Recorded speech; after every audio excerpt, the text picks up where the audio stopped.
The story starts at this magic academy. We follow a young man named Alto who's in a bit of trouble with his teacher.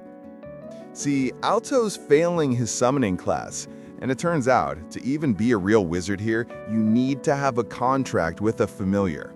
But no matter how hard he tries, Alto just keeps failing the exam. He's starting to get pretty scared he's gonna wash out completely. His childhood friend Lilia is always there to give him a pep talk. But one day, while Alto is in the library studying, a mysterious old book just kind of falls on his head. Curious, he takes it back to his dorm, he starts reading through it and recites a particular chant, and just like that, a magic circle appears and a mysterious and very naked girl pops out. Turns out this girl is actually a powerful demon who's been sealed on that book for a long time. Alto, naturally, is panicking, and in his panic, he accidentally says the words to bind her as his familiar. A mark appears on his hand, and just like that, he's done it. On one hand, he's super relieved. He's definitely gonna pass his exam now. But since she's his familiar now, Alto, trying to be a gentleman, asks her to maybe put some clothes on and try to pass as a human. Since having a demon familiar is probably against the rules. On the other hand, it's a little awkward. It's the first time he's ever had a beautiful girl in his room. And this demon girl, well, she's not just beautiful, she's also incredibly stacked. We're talking massive watermelons. She introduces herself as Vermeil, and she's just happy to be free. So, the next day, Alto brings Vermeil to class. His teacher is understandably pretty confused. It's the first time a student has ever shown up with a human form familiar. But hey, a familiar is a familiar. Alto officially passes. But the new problem is Vermeil is very clingy. She's hanging all over him, right in the middle of class. And Lilia, the childhood friend, sees this and is not happy about it. She gets so jealous that she challenges Vermeil to a magic duel. The whole school gathers to watch. As soon as it starts, Lilia unleashes her strongest attack, and Vermeil just stands there. The attack does absolutely nothing. In return, she just flexes a tiny bit of her demonic aura. Lilia is so terrified by this power that she just immediately surrenders. So, since she won, Vermeil says she needs a reward for her hard work. That night, she asks Alto for a touch. Alto is confused until she explains. To maintain her power in this world, she needs a mana transfer from him. And the real way to do that is for him to, service her. Alto, being the clueless main character he is flustered. But Vermeil explains that this intimate session makes both of them stronger. What a system. The next day, a loose dragon attacks them on the way to school. Vermeil, now fully recharged, one-shots it. Just smacks it out of the sky. After class, they're about to head home with Lilia, but they get stopped by a senior student named Rex, and he is pissed. Turns out that dragon Vermeil smacked, that was his little sister's dragon.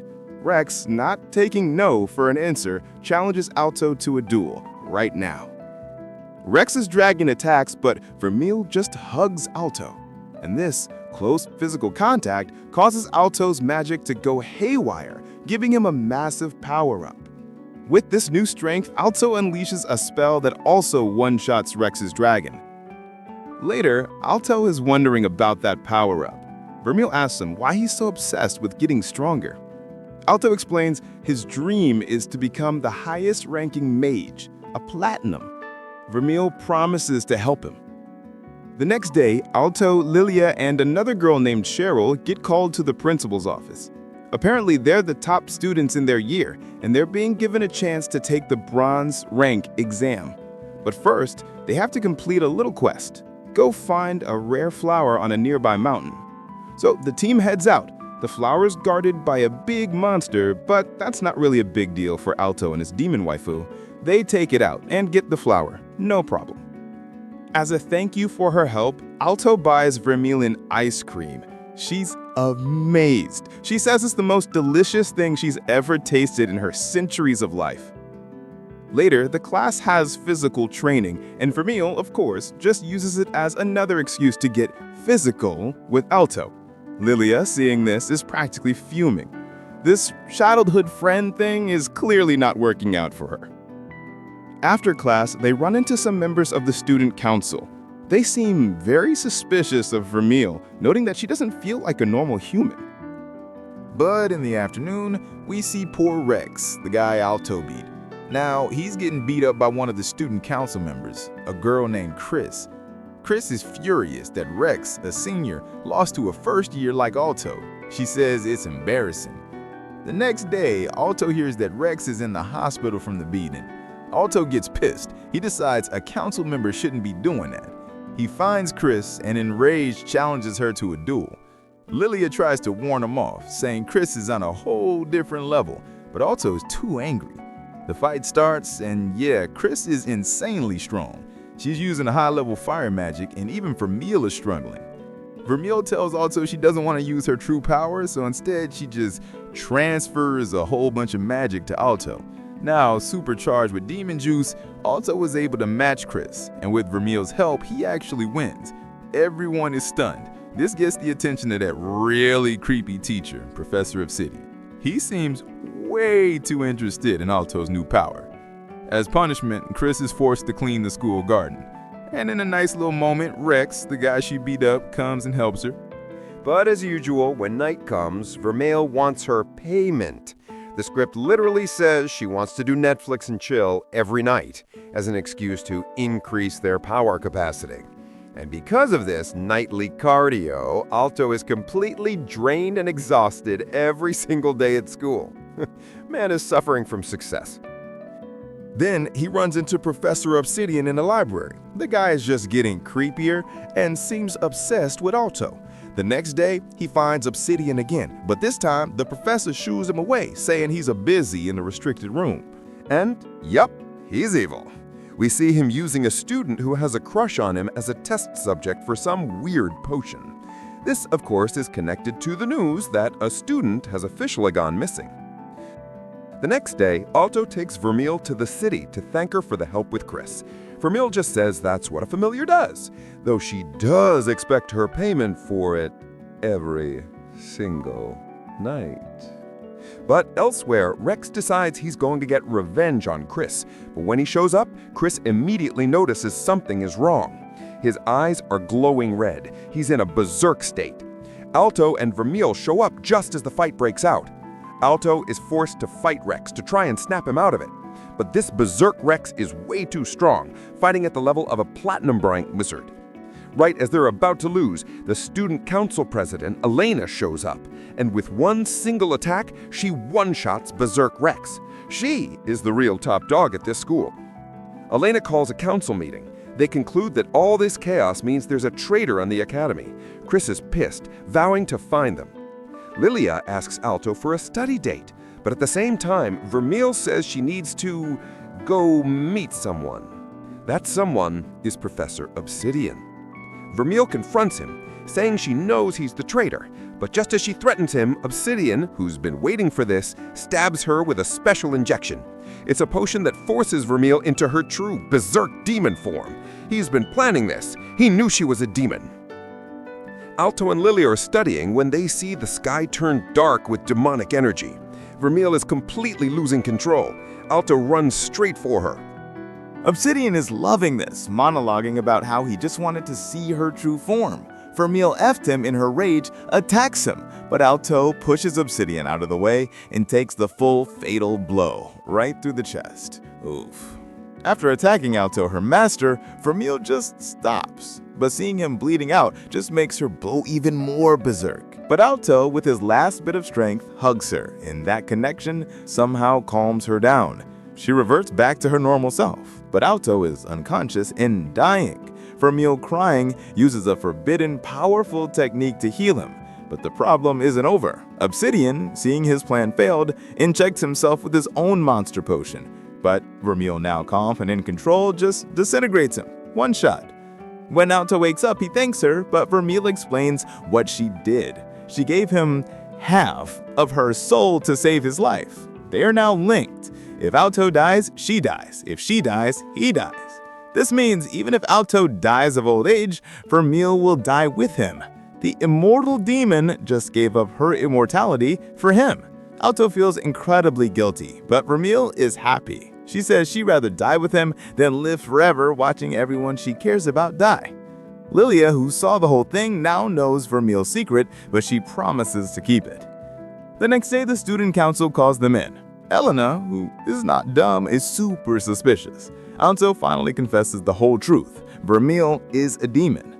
And Elena just doesn't care. In fact, she's impressed. She recruits Alto and Vermeil into the student council, saying they need their power for a bigger threat.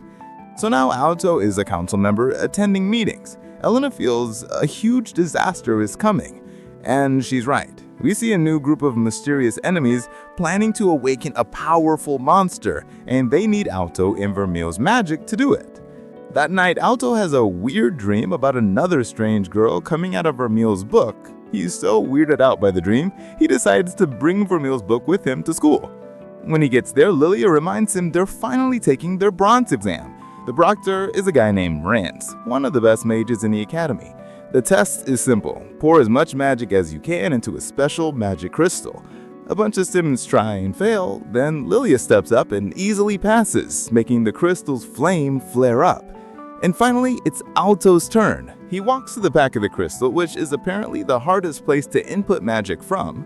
When he tries, his magic comes out as a silver color, and it's so overwhelmingly powerful that the crystal shatters in front of everyone. The proctor, Rance, is stunned. No one has ever done that. After that, there's an exam. Alto sits next to this weird guy who just sleeps through the entire test.